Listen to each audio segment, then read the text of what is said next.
Hello everyone next ਆਪਣਾ topic ਹੈ fixed capital. ਇਹਦਾ ਕੰਸੈਪਟ ਕੀ ਹੈ? ਫਿਕਸਡ ਕੈਪੀਟਲ ਕਿਹਨੂੰ ਕਹਿੰਦੇ ਨੇ? ਜੋ ਕੈਪੀਟਲ, ਜੋ ਅਮਾਊਂਟ ਆਪਾਂ ਨੂੰ ਲੌਂਗ ਟਰਮ ਲਈ ਯੂਜ਼ ਆਵੇ ਉਸ ਨੂੰ ਆਪਾਂ ਫਿਕਸਡ ਕੈਪੀਟਲ ਕਹਿੰਦੇ ਹਾਂ। ਕਿ ਆਪਾਂ ਨੇ ਫਿਕਸਡ ਐਸੈਟਸ ਪਰਚੇਜ਼ ਕਰਨੇ ਨੇ, plant machinery, land, building, furniture, ਆਪਣੇ ਲੌਂਗ ਟਰਮ ਲਈ ਯੂਜ਼ ਲਈ ਹੁੰਦੇ ਨੇ, ਤਾਂ ਦੈਟ ਮੀਨਸ ਦੀਜ਼ ਆਰ ਦਾ ਮਤਲਬ ਫਿਕਸਡ ਕੈਪੀਟਲ ਕਿ ਆਪਾਂ ਕਿਵੇਂ ਰੇਜ਼ ਕਰਨੀ ਆ। ਹੁਣ these assets represent the part of the firm capital which is blocked on a permanent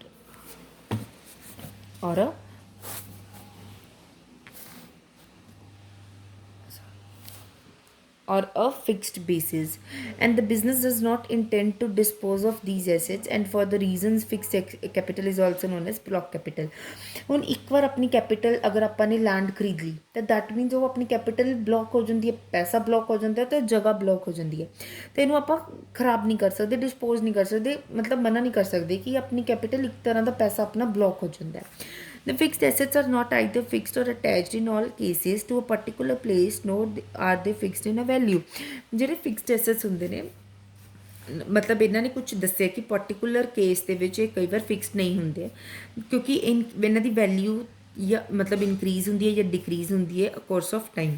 ਹੁਣ ਆਪਣੀ ਮਸ਼ੀਨਰੀ ਹੈ, ਆਪਾਂ ਆਪਣੀ ਕਾਰ ਹੈ, ਅੱਜ ਆਪਾਂ 10 ਲੱਖ ਦੀ ਕਾਰ ਲੈ ਕੇ ਆਏ ਹਾਂ, ਬਟ ਉਹ ਕੱਲ੍ਹ ਉਹਦੀ ਕਾਰ ਖਰਾਬ ਵੀ ਹੋਏਗੀ, ਡੈਪਰੀਸ਼ੀਏਟ ਵੀ ਹੋਏਗੀ, ਠੀਕ ਹੈ। ਇਨਕਰੀਜ਼ ਤਾਂ ਨਹੀਂ ਹੋਏਗੀ, ਡਿਕਰੀਜ਼ ਹੀ ਹੋਏਗੀ ਕੁਝ values the.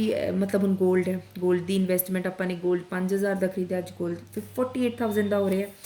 Yet they are regarded as fixed assets as they are to be retained for a business for carrying on regular operations, and without them business concern cannot be carried out। ਮਤਲਬ ਇਹ ਆਪਾਂ ਨੂੰ regular operations ਲਈ ਜ਼ਰੂਰਤ ਪੈਂਦੇ ਨੇ, ਇਹਨਾਂ ਤੋਂ ਬਿਨਾ ਬਿਜ਼ਨਸ ਚੱਲ ਨਹੀਂ ਸਕਦਾ। Investment in non current assets such as long term receivables, advance to subsidiary ਔਰ affiliate concerns, goodwill, patents, copyright, long term investment etcetera, ਇਹ ਵੀ ਫਿਕਸਡ ਕੈਪੀਟਲ ਦਾ ਹੀ ਪਾਰਟ ਹੁੰਦੇ ਨੇ, ਠੀਕ ਹੈ। ਆਪਾਂ ਨੇ ਕਿਸੇ ਤੋਂ ਪੈਸਾ ਲੈਣਾ ਹੈ, ਆਪਣੀ ਗੁੱਡਵਿਲ, ਆਪਣੇ ਪੇਟੈਂਟਸ, ਕਾਪੀਰਾਈਟਸ, ਠੀਕ ਹੈ। ਦੇਖ ਲਿਆ ਕਰੋ, ਆਪਾਂ ਨੇ ਬੈਲੈਂਸ ਸ਼ੀਟਸ ਵਗੈਰਾ ਦੇ ਵਿੱਚ ਫਿਕਸਡ ਕੈਪੀਟਲ, ਫਿਕਸਡ ਐਸੈਟਸ ਦੀ ਲਿਸਟ ਬਣਾਉਣੀ ਹੁੰਦੀ ਹੈ, ਤਾਂ ਦੀਜ਼ ਆਰ ਦਾ ਫਿਕਸਡ ਕੈਪੀਟਲਸ, ਠੀਕ ਹੈ।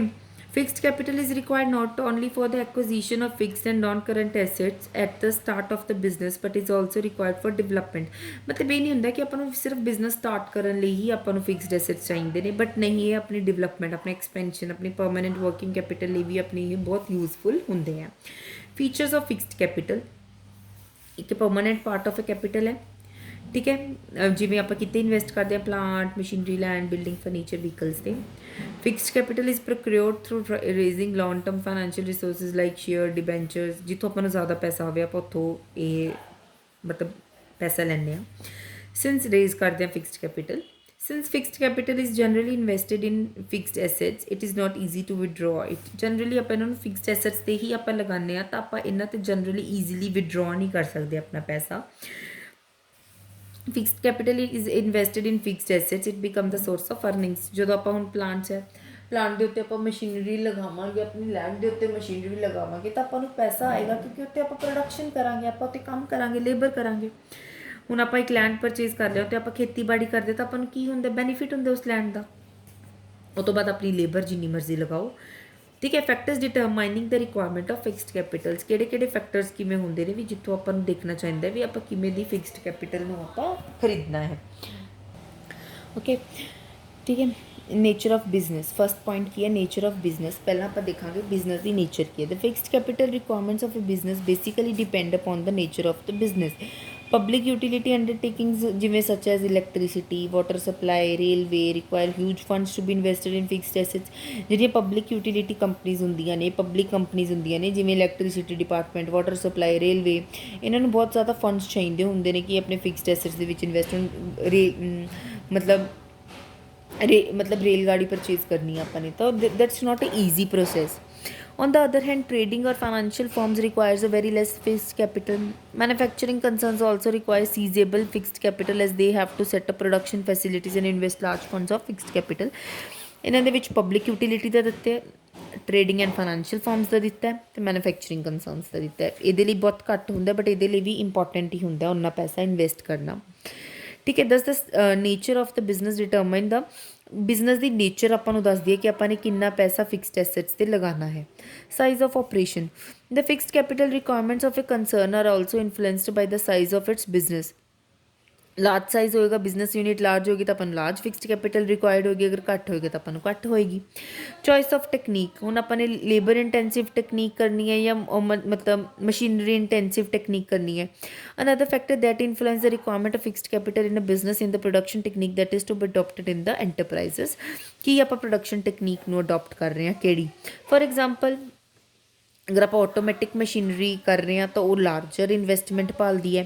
ਹੁਣ ਅਗਰ ਅੰਦਰ ਹੈਂਡ ਸਾਈਡ ਅਗਰ ਆਪਾਂ ਜਿਵੇਂ ਹੁਣ ਲੇਬਰ ਹੈ, ਅਗਰ ਆਪਾਂ ਤੁਸੀਂ ਖੇਤੀਬਾੜੀ ਦਾ ਕੰਮ ਕਰਦੇ ਹੋ ਤਾਂ ਉਹਦੇ ਵਿੱਚ ਉਹ ਹੁੰਦਾ ਨਾ ਤੁਹਾਡਾ ਮਤਲਬ ਆਪਾਂ ਹਾਰਵੈਸਟਿੰਗ ਕਿਹਦੇ ਨਾਲ ਕਰਦੇ ਹੋ, ਸਿਕਲ ਜਾਂ ਹੁੰਦਾ ਇੱਦਾਂ ਸ਼ੇਪ ਦੇ ਵਿੱਚ, ਇੱਦਾਂ ਇਹਨੂੰ ਸਿਕਲ ਕਹਿੰਦੇ ਆ ਆਪਾਂ, ਠੀਕ ਹੈ, ਇਹ ਯੂਜ਼ ਕਰਦੇ ਹੋ। ਬਟ ਕਈ ਯੂਜ਼ ਕਰਦੇ ਨੇ ਟਰੈਕਟਰ ਯੂਜ਼ ਕਰਦੇ ਨੇ, ਤਾਂ ਉਹ 'ਤੇ ਵੀ ਡਿਪੈਂਡ ਕਰਦਾ। ਤੁਸੀਂ ਇਹ ਬਹੁਤ ਸਸਤਾ ਆ ਜਾਂਦਾ, ਟਰੈਕਟਰ ਬਹੁਤ ਮਹਿੰਗਾ ਆ ਜਾਂਦਾ, ਲੇਬਰ ਇਹ 'ਤੇ ਜ਼ਿਆਦਾ ਲੱਗਦੀ, ਲੇਬਰ ਉੱਤੇ ਘੱਟ ਲੱਗਦੀ ਹੈ, ਠੀਕ ਹੈ। ਅਤੇ ਇਹ 'ਤੇ ਵੀ ਡਿਪੈਂਡ ਕਰਦਾ ਵੀ ਤੁਸੀਂ ਫਿਕਸ ਕੈਪੀਟਲ ਕਿਵੇਂ ਤੁਸੀਂ ਨੀਡ ਕਰਨੀਆਂ ਨੇ ਤੁਹਾਡੀ ਪ੍ਰੋਡਕਸ਼ਨ ਦੀ ਟੈਕਨੀਕਸ 'ਤੇ। Technology upgradation, the industries where technology upgradation is fast and requirement of fixed capital will be more. ਜਿਹਦੇ ਵਿੱਚ ਕੀ ਹੁੰਦੀ ਹੈ ਵੀ ਟੈਕਨੋਲੋਜੀ ਉਹਨਾਂ ਨੂੰ ਫਾਸਟਲੀ ਚੇਂਜ ਕਰਨੀ ਪੈਂਦੀ ਹੈ, ਅਪਗ੍ਰੇਡ ਕਰਨੀ ਪੈਂਦੀ ਹੈ, ਉਹਨਾਂ ਨੂੰ ਫਿਕਸਡ ਕੈਪੀਟਲ ਜ਼ਿਆਦਾ ਜ਼ਰੂਰਤ ਹੁੰਦੀ ਹੈ। Old machines will become obsolete and latest machine will be required to update the technology, ਕਿਉਂਕਿ ਉਹ ਓਲਡ ਮਸ਼ੀਨਸ ਤਾਂ ਖਰਾਬ ਹੋ ਜਾਣਗੀਆਂ ਤਾਂ ਉਹਨਾਂ ਨੂੰ ਨਿਊ ਮਸ਼ੀਨਸ ਦੀ ਰਿਕੁਆਇਰਮੈਂਟ ਹੋਏਗੀ। The industries way technological upgradation is slow than requirement for fixed capital, ਜਿੱਥੇ ਹੁੰਦਾ ਵੀ ਹਾਂਜੀ ਇਹੀ ਪ੍ਰੋਡਕਟ ਚੱਲਣਾ ਹੈ, ਕੋਈ ਟੈਕਨੋਲੋਜੀ ਚੇਂਜ ਨਹੀਂ ਹੋਣ ਵਾਲੀ। ਹੁਣ ਮਾਚਿਸ ਹੈ, ਮਾਚਿਸ ਦੀ ਕੀ ਟੈਕਨੋਲੋਜੀ, ਉਹਨੇ ਅੱਗ ਹੀ ਜਲਾਉਣੀ ਹੈ, ਕਿਵੇਂ ਤੁਸੀਂ ਮੋਲਡ ਕਰ ਲਓਗੇ ਉਸਨੂੰ, ਤਾਂ ਉਹਦੇ ਵਿੱਚ capital fixed capital require less. Growth prospect, the companies which are expanding and have a higher growth plans will require more fixed capital for creating additional production capacity। ਮਤਲਬ ਅਗਰ ਇਹਨਾਂ ਨੂੰ ਹੁੰਦਾ ਵੀ ਅਸੀਂ ਐਕਸਪੈਂਡ ਕਰਨਾ ਹੈ, ਆਪਣੇ ਹਾਇਰ ਇਹਨਾਂ ਦੇ ਗਰੋਥ ਪਲਾਨਸ ਨੇ, ਉਹਨਾਂ ਦੇ ਵਿੱਚ ਬੇਸਿਕ ਆਪਾਂ ਨੂੰ ਨਾਮ ਤੋਂ ਹੀ ਹੋ ਜਾਂਦਾ ਵੀ ਜਿਨ੍ਹਾਂ ਨੇ ਗਰੋਥ ਕਰਨ ਦਾ ਉਹਨਾਂ ਨੂੰ ਇਰਾਦਾ ਹੁੰਦਾ, ਉਹਨਾਂ ਦੇ ਪਲਾਨਸ ਹੁੰਦੇ ਨੇ, ਤਾਂ ਫਿਕਸਡ ਕੈਪੀਟਲ ਜ਼ਿਆਦਾ ਰਿਕੁਆਇਰ ਹੁੰਦੀ ਹੈ, ਕਿਉਂਕਿ ਉਹਨਾਂ ਨੂੰ ਮੋਰ ਮਸ਼ੀਨਸ ਲੈ ਕੇ ਆਉਣੀਆਂ ਪੈਣਗੀਆਂ, ਮੋਰ ਪ੍ਰੋਡਕਸ਼ਨ ਇਨਫਰਾਸਟਰਕਚਰ ਲੈ ਕੇ ਆਉਣਾ ਪਏਗਾ, ਤਾਂ ਉਹਦੇ ਲਈ ਉਹਨਾਂ ਨੂੰ ਐਡੀਸ਼ਨਲ ਫੰਡ ਦੀ ਜ਼ਰੂਰਤ ਹੋਏਗੀ। ਡਿਵਰਸੀਫਿਕੇਸ਼ਨ, ਠੀਕ ਹੈ, they have to make plans to diversify their activities by adding more range of product will require more funds। ਹੁਣ ਅਗਰ ਸਪੋਜ਼ ਅਗਰ ਮਤਲਬ ਟਾਟਾ ਕੰਪਨੀ ਵਾਲੇ ਨੇ ਕਿਹਾ ਨਹੀਂ ਜੇ ਅਸੀਂ ਆਪਣੀ ਕਾਰ ਸਟਾਰਟ ਕਰ ਰਹੇ ਹਾਂ ਤਾਂ we have to start our watches also, ਤਾਂ ਅਸੀਂ ਆਪਣੇ ਬਿਜ਼ਨਸ ਨੂੰ ਡਿਵਰਸੀਫਾਈ ਕਰਨਾ, ਤਾਂ ਉਹਦੇ ਲਈ ਆਪਾਂ ਨੂੰ ਮੋਰ ਪਲਾਂਟ ਅਤੇ ਮਸ਼ੀਨਰੀ ਰਿਕੁਆਇਰਡ ਹੋਏਗੀ, ਮੋਰ ਫੰਡਸ ਰਿਕੁਆਇਰ ਹੋਣਗੇ, ਠੀਕ ਹੈ। ਨੈਕਸਟ ਆਪਣਾ ਕੀ ਹੈ, financial alternatives। The availability of financial alternative will influence the requirement of fixed capital. If the company can have leasing facility for acquiring fixed assets, the leasing ਹੈ ਮਤਲਬ cash ਉਹਨਾਂ ਕੋਲ ਪੈਸਾ ਆਉਂਦਾ ਰਹਿੰਦਾ ਤਾਂ ਉਹਨਾਂ ਨੂੰ ਘੱਟ ਫਿਕਸਡ ਕੈਪੀਟਲ ਦੀ ਜ਼ਰੂਰਤ ਹੈ। ਅਗਰ ਪਲਾਂਟ ਮਸ਼ੀਨਰੀ ਆਪਾਂ ਮਤਲਬ ਅਕਵਾਇਰ ਕਰਦੇ ਹਾਂ, ਹਾਇਰ ਪਰਚੇਜ਼ ਕਰਦੇ ਹਾਂ, ਰਿਕੁਆਇਰਮੈਂਟ ਉੱਥੇ ਲੈਸ ਹੁੰਦੀ ਹੈ fixed capital. So the alternative available for finance will effect the requirement of fixed capital. Level of collaboration, the level of collaboration with other organizations will affect the requirement of fixed capital। ਮਤਲਬ ਆਪਾਂ ਕਿਵੇਂ collaborate ਕਰ ਰਹੇ ਹਾਂ ਕਿਸੇ ਹੋਰ organisation ਨਾਲ, ਕਿਵੇਂ ਮਤਲਬ ਸੰਬੰਧ ਹੈ ਆਪਣੇ। if the company has a joint venture with some other company then production facilities of other company will be shared and the requirement of fixed capital will be less। ਜਿਵੇਂ ਹੀਰੋ ਹੋਂਡਾ ਵਾਲੇ ਲਗਾ ਲਓ, ਠੀਕ ਹੈ, ਪਹਿਲਾਂ ਕੀ ਹੁੰਦੇ ਸੀਗੇ, ਅਲੱਗ ਹੁੰਦੇ ਸੀ, ਫਿਰ ਇਹਨਾਂ ਨੇ ਜੁਆਇੰਟ ਵੈਂਚਰ ਕਰ ਲਿਆ ਕਿਉਂਕਿ ਇਹਨਾਂ ਦੇ ਫਿਰ ਰਿਸੋਰਸਿਸ ਸ਼ੇਅਰ ਹੋ ਗਏ, ਕੈਪੀਟਲ ਸ਼ੇਅਰ ਹੋ ਗਈਆਂ, ਤਾਂ ਇਹਨਾਂ ਨੂੰ ਘੱਟ ਰਿਕੁਆਇਰ ਹੋਏਗਾ ਫਿਕਸਡ ਕੈਪੀਟਲ ਦਾ। ਅਗਰ ਕੋਈ ਨਹੀਂ ਅਵੋਇਡ ਕਰਦਾ, ਕੋਲੈਬੋਰੇਟ ਇੰਡੀਪੈਂਡੈਂਟਲੀ ਰਨ ਕਰਦਾ, ਤਾਂ ਉਹਨੂੰ ਉਨਾ ਹੀ ਫਿਕਸਡ ਐਸੈਟਸ ਦੇ ਵਿੱਚ ਇਨਵੈਸਟ ਕਰਨਾ ਪਏਗਾ, ਠੀਕ ਹੈ। ਨੈਕਸਟ ਟੌਪਿਕ ਹੈ ਆਪਣਾ working capital. Funds are also needed for short term purposes for the purpose of, ਹੁਣ ਡੇਲੀ ਆਪਾਂ ਨੂੰ ਰॉ ਮਟੀਰੀਅਲ ਦੀ ਜ਼ਰੂਰਤ ਹੈ, ਡੇਲੀ ਆਪਾਂ ਨੇ ਪੇਮੈਂਟ ਕਰਨੀਆਂ ਨੇ, ਵੇਜਿਸ ਦੇਣੇ ਨੇ, ਅਦਰ ਆਪਣੇ ਡੇ ਟੂ ਡੇ ਐਕਸਪੈਂਸਿਸ ਹੁੰਦੇ ਨੇ, these expenses are known as the working capital, ਠੀਕ ਹੈ। In simple words working capital refer to the part of the firm capital which is a part like firm capital ਦਾ which is required for financing short term or current assets such as cash, marketable securities, debtors, inventories etc। ਮਤਲਬ ਇਹਨਾਂ ਨੂੰ ਆਪਾਂ run ਕਰਨ ਲਈ cash, daily ਆਪਾਂ ਨੂੰ cash ਦੀ ਜ਼ਰੂਰਤ ਹੈ, ਕਰੰਟ ਐਸੈਟਸ ਜੋ ਵੀ ਆਪਣੀ ਸਿਕਿਉਰਿਟੀਜ਼ ਹੁੰਦੀਆਂ ਨੇ, ਡੈਟਰਸ ਹੁੰਦੇ ਨੇ, ਆਪਾਂ ਨੇ ਪੈਸਾ ਦੇਣਾ, ਇਨਵੈਂਟਰੀਜ਼ ਆਪਾਂ ਨੇ ਸਟਾਕ ਖਰੀਦਣਾ ਹੈ, these are known as the working capital day to day activities. Funds thus invested in current assets keep revolving fast and are being constantly converted into cash, and these cash flows outgain in exchange for other current assets. मतलब ये continuously ਇਹਦੇ ਵਿੱਚ cash ਲੈਣ ਦੇਣ ਚੱਲਦੀ ਹੀ ਰਹਿੰਦੀ ਹੈ। Current assets are use to pay current liabilities. Current assets ਆਪਾਂ ਕੀ ਤੋਂ ਯੂਜ਼ ਕਰਦੇ ਹਾਂ ਕਿ ਆਪਾਂ ਆਪਣੀ ਕਰੰਟ ਲਾਇਬਿਲਿਟੀਜ਼ ਨੂੰ ਕਰੰਟ ਲਾਇਬਿਲਿਟੀਜ਼ ਨੂੰ ਪੇ ਕਰ ਸਕੀਏ, ਆਪਣੇ ਡੈਕਟਰਸ ਨੂੰ ਆਪਾਂ ਪੈਸੇ ਦੇ ਸਕੀਏ। So working capital may be the excess of current assets over current liabilities. ਅਗਰ ਆਪਣੀ ਕਿੱਥੋਂ ਐਕਸੈਸ ਕਰਦੇ ਹਾਂ, ਅਗਰ ਆਪਣੇ ਕਰੰਟ ਐਸੈਟਸ ਜ਼ਿਆਦਾ ਨੇ ਕਰੰਟ ਲਾਇਬਿਲਿਟੀਜ਼ ਤੋਂ। Before proceeding to working capital it is better to understand current assets and current liabilities. ਪਹਿਲਾਂ ਆਪਾਂ ਵਰਕਿੰਗ ਕੈਪੀਟਲ ਤੋਂ ਜਾਣ ਤੋਂ ਪਹਿਲਾਂ ਆਪਾਂ ਕਰੰਟ ਐਸੈਟਸ ਅਤੇ ਕਰੰਟ ਲਾਇਬਿਲਿਟੀਜ਼ ਨੂੰ ਅੰਡਰਸਟੈਂਡ ਕਰੀਏ what actually they mean. Meaning of current assets. Current assets refer to assets which are expected to be converted into cash or cash equivalent within a span of 1 year. Current assets ਕਿਹੜੇ assets ਹੁੰਦੇ ਨੇ ਵੀ ਜਿਹੜੇ ਆਪਣੇ within 1 year ਦੇ ਵਿੱਚ ਹੀ cash ਆਪਣੇ ਕੋਲ ਪੈਸਾ ਆ ਜਾਏਗਾ। ਠੀਕ ਹੈ। The investment in current assets help in day to day operation of the business. ਹੁਣ ਆਪਣੇ ਬਿਜ਼ਨਸ ਨੂੰ ਪਤਾ ਕਿ ਹਾਂਜੀ ਅੱਜ ਨਹੀਂ ਤਾਂ 2 ਮਹੀਨੇ ਬਾਅਦ ਆਪਾਂ ਨੂੰ ਇਹ ਪੈਸਾ ਮਿਲ ਹੀ ਜਾਏਗਾ, ਤਾਂ ਆਪਾਂ ਉਦੋਂ ਪੇ ਕਰ ਦਾਂਗੇ। ਤਾਂ ਆਪਣੀ ਡੇ ਟੂ ਡੇ ਆਪਰੇਸ਼ਨਸ ਦੇ ਵਿੱਚ ਇਹ ਕੈਸ਼ ਬਹੁਤ ਹੈਲਪ ਕਰਦਾ ਹੈ।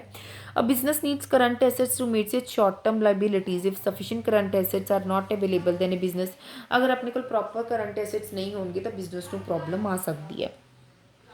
ਕਰੰਟ ਮਾਰਕੀਟ ਮਤਲਬ ਡੈਟਰਸ, ਆਪਾਂ ਨੇ ਕਿਸੇ ਨੂੰ ਉਧਾਰ 'ਤੇ ਪੈਸਾ ਦਿੱਤਾ, ਵਰਕ ਇਨ ਪ੍ਰੋਗਰੈਸ, ਪ੍ਰੀਪੇਡ ਐਕਸਪੈਂਸਿਸ, ਆਪਾਂ ਨੇ ਐਕਸਪੈਂਸਿਸ ਨੂੰ ਪ੍ਰੀਪੇਡ ਕਰਤਾ, ਆਪਾਂ ਨੂੰ ਫਰਦਰ ਅੱਗੇ ਜ਼ਰੂਰਤ ਨਹੀਂ ਹੈ। Raw material, finished good inventory, bills receivable, these all are the current assets. Current liabilities. Current liability refer to those liabilities which are payable within a time of 1 year. ਮਤਲਬ ਆਪਾਂ ਨੇ 1 ਸਾਲ ਦੇ ਅੰਦਰ ਅੰਦਰ ਉਹਨਾਂ ਨੂੰ ਪੇ ਕਰਨਾ ਹੁੰਦਾ। ਜਿਵੇਂ ਆਪਣੇ ਕ੍ਰੈਡੀਟਰਸ ਦੇ 1 ਸਾਲ ਦੇ ਅੰਦਰ ਅੰਦਰ ਉਹਨਾਂ ਨੂੰ पे करना है। ठीक है। Bills payable, advances received from the customers, outstanding expenses. Customer advance दे के ਆਪਾਂ ਨੂੰ ਪੈਸਾ ਯੂਜ਼ ਕਰ ਲਿਆ ਬਟ ਆਪਾਂ ਨੇ ਫਰਦਰ ਉਹਨੂੰ ਰॉ ਮਟੀਰੀਅਲ ਤਾਂ ਦੇਣਾ ਹੀ ਪਏਗਾ। ਮੀਨਿੰਗ ਹੁਣ ਕੀ ਟਾਈਪਸ ਆਫ ਵਰਕਿੰਗ ਕੈਪੀਟਲ, ਦੋ ਤਰ੍ਹਾਂ ਦੀ ਮਤਲਬ ਵਰਕਿੰਗ ਕੈਪੀਟਲ ਹੁੰਦੀ ਹੈ, gross working capital, net working capital. It refers to total investment made in current assets taken together. ਮਤਲਬ ਕਿ ਜਿੰਨੇ ਵੀ ਕਰੰਟ ਐਸੈਟਸ ਨੇ these are all considered as a gross working capital, these consider as a working capital. ਪਹਿਲਾਂ ਆਪਾਂ ਕੀ ਕਰਦੇ ਹਾਂ ਕਿ ਵਰਕਿੰਗ ਕੈਪੀਟਲ ਕਿੱਦਾਂ ਕੈਲਕੂਲੇਟ ਕਰਦੇ ਹਾਂ, current assets minus current liabilities, but ਇਹਦੇ ਵਿੱਚ ਆਪਾਂ ਸਾਰੇ ਕਰੰਟ ਐਸੈਟਸ ਹੀ ਯੂਜ਼ ਕੀਤੇ। Net working capital, in a narrow sense the term working capital refers to the net working capital। ਅਗਰ ਆਪਾਂ ਦੇਖਿਆ ਜਾਵੇ ਵਰਕਿੰਗ ਕੈਪੀਟਲ ਨੂੰ ਹੀ ਆਪਾਂ ਇਟਸੈਲਫ ਨੈਟ ਵਰਕਿੰਗ ਕੈਪੀਟਲ ਕਹਿ ਦਿੰਦੇ ਹਾਂ। ਠੀਕ ਹੈ। ਨੈਟ ਵਰਕਿੰਗ ਕੈਪੀਟਲ ਮਤਲਬ ਐਕਸੈਸ ਕਰੰਟ ਐਸੈਟਸ ਦਾ ਕਰੰਟ ਲਾਇਬਿਲਿਟੀ ਤੇ excess, that is known as a net working capital. Net working ਕੈਪੀਟਲ may be positive or may be negative when current assets exceeds current liabilities। ਜਦੋਂ ਆਪਣੇ ਪਤਾ ਹੀ ਆਪਾਂ ਨੂੰ current assets ਆਪਣੀ current liabilities ਤੋਂ ਆਪਾਂ ਨੂੰ ਪੋਜ਼ੀਟਿਵ ਰਿਜ਼ਲਟ ਦੇ ਰਿਹਾ ਹੈ ਤਾਂ ਆਪਣੀ ਵਰਕਿੰਗ ਕੈਪੀਟਲ ਪੋਜ਼ੀਟਿਵ ਹੈ। ਅਗਰ current assets minus current liabilities ਆਪਾਂ ਨੂੰ ਨੈਗੇਟਿਵ ਰਿਜ਼ਲਟਸ ਦੇ ਰਹੇ ਨੇ ਤਾਂ ਆਪਣੀ ਨੈਗੇਟਿਵ ਰਿਜ਼ਲਟ ਆਏਗਾ ਆਪਣਾ। ਠੀਕ ਹੈ। ਐਗਜ਼ਾਮਪਲ ਦਿੱਤੀ ਹੈ, ਕੈਸ਼ ਹੈ ਆਪਣੇ ਕੋਲ 1 ਲੱਖ ਦਾ, ਡੈਟਰਸ ਆਪਣੇ 2.5 ਲੱਖ ਦੇ ਹੈ, ਬਿਲਸ ਰਿਸੀਵੇਬਲ ਆਪਣੇ 1,50,000, ਇਨਵੈਂਟਰੀਜ਼ ਆਪਣੀ 1,25,000। ਹੁਣ ਆਪਾਂ ਦੇਖੋ ਇਨਵੈਂਟਰੀਜ਼ ਕੀ ਹੈ ਆਪਣੀ करंट एसेट्स, यस। ठीक है। डेटर्स की अपने करंट एसेट्स, बिल्स रिसीवेबल्स अपने बिल की करने रिसीव करने हैं 1,50,000, that is our current assets. तो टोटल ग्रोस वर्किंग कैपिटल होगी total current assets, that mean it is our gross working capital. तो इन्हों का टोटल कर दो तो 6,25,000 अपने को ग्रोस वर्किंग कैपिटल आ गई। फिर हम अपन फर्दर करंट लाइबिलिटीज़ दे रखी ने, sundry creditors, bills payable, outstanding expenses. ठीक है। अपने ये पैसे ने अपने लोगों को मतलब सन्ड्री क्रेडिटर्स अपने पैसे देना है लोगों को। ठीक है। तो अपने ये आ गए लाइबिलिटीज़। फिर इन्हों का -4 लाख अपनी नैट वर्किंग कैपीटल आ गई। ओके। नैक्सट आप कल की क्लास के concept of operating cycle read करते हैं। ऐसे तो थोड़ा ही रह गया। ठीक है। कल की क्लास के ही करते हैं। Thank you.